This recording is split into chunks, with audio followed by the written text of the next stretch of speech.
SS exam channel पर आप सभी बच्चों का बहुत बहुत स्वागत है। बच्चों, हम आपके लिए लेकर आते हैं यूपी बोर्ड से related important questions, important topic, जिसको तैयार करके आप बोर्ड एग्जाम में बहुत अच्छे नंबर ला सकते हैं। तो हमारे चैनल को सब्सक्राइब कीजिए, लाइक कीजिए और बेल आइकन को ऑन कर दीजिए ताकि हमारी जो लेटेस्ट वीडियो है आपके पास समय से पहुंच जाए।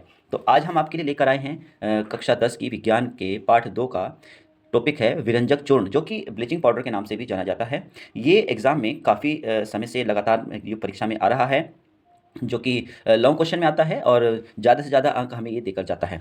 तो आज हम बात करते हैं यहाँ पर विरंजक चूर्ण यानी कि ब्लीचिंग पाउडर, जिसका रासायनिक सूत्र होता है CaOCl2 यानी कि कैल्शियम ऑक्सी क्लोराइड। तो ये इसका रासायनिक नाम हो चुका है।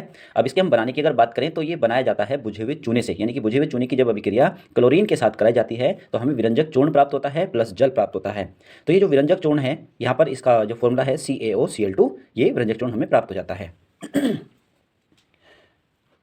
बच्चों, एग्जाम में ये क्वेश्चन हमें ज़्यादा मात्रा में नहीं पूछा जाता है। ये बनाने की विधि, भौतिक गुण और रासायनिक गुण या कभी कभी इसके उपयोग भी पूछ लिए जाते हैं। तो अब हम बात करते हैं कि ब्लीचिंग पाउडर के भौतिक गुण क्या होते हैं। ये हल्के पीले रंग का चूर्ण होता है। इसे क्लोरीन गैस की गंध भी आती है। जल में घोलने पर ये दूधिया विलयन प्राप्त होता है। अगर हम इसे जल में घोल देते हैं तो हमें दूधिया विलयन भी प्राप्त होता है। तो हम इसके इन गुणों के आधार पर हम इसकी पहचान करते हैं। यहाँ पर ये इसके साथ जो रासायनिक गुण है, रासायनिक गुण की अगर हम बात करें तो जल के साथ अगर हम इसे घोलते हैं तो आपने देखा होगा कि ये बनाया गया किससे है, बुझे हुए चूने से क्लोरीन गैस के साथ मिलाकर, और हमें विरंजक चूर्ण और जल प्राप्त होता है। इसी का विपरीत यहाँ पर जल के साथ अब गर्म करने पर ये क्लोरीन गैस निकलती है। तो बच्चे अगर एक बार बनाने की विधि याद कर लेते हैं तो एक रासायनिक गुण तो अपने आप ही याद हो जाता है। ये चीज़, इस चीज़ का ध्यान रखेंगे। अगला है हमारा नंबर 2, इसमें गर्म करने पर विरंजक चूर्ण कैल्शियम क्लोराइड तथा ऑक्सीजन में अपघटित हो जाता है।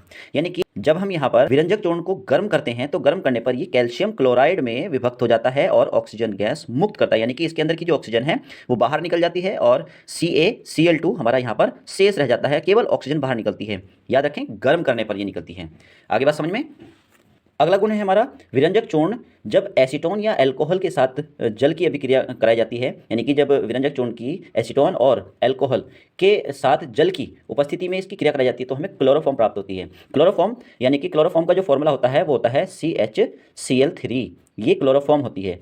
अब बात करते हैं हम विरंजक चूर्ण के उपयोग के बारे में। तो विरंजक चूर्ण के उपयोग तो काफ़ी सारे हैं बच्चों। यहाँ पर हमने कुछ 4 विरंजक चूर्ण के उपयोग यहाँ पर शामिल किए हैं। रासायनिक उद्योग में उपचायक के रूप में, दूसरा पीने वाले पानी को जीवाणुओं से मुक्त करने के लिए, और तीसरा है कागज़ की फैक्ट्री में ये कागज़ के रंग को सफ़ेद करने के लिए भी इसका उपयोग किया जाता है, और चौथा लॉन्ड्री के विरंजन में। आप समझ गए होंगे कि अगर जिसे कपड़े पे दाग लग जाता है, धब्बा लग जाता है, उसको हटाने में भी इसका उपयोग किया जाता है, क्योंकि ये सफ़ेद रंग प्राप्त करने में मदद करता है।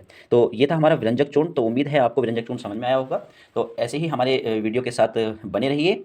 हम आपके लिए हर बार लेकर आते हैं इंपॉर्टेंट टॉपिकों के ऊपर आपके लिए खास वीडियोज़। तो हमारे चैनल को सब्सक्राइब कीजिए, लाइक कीजिए, शेयर कीजिए। नमस्कार।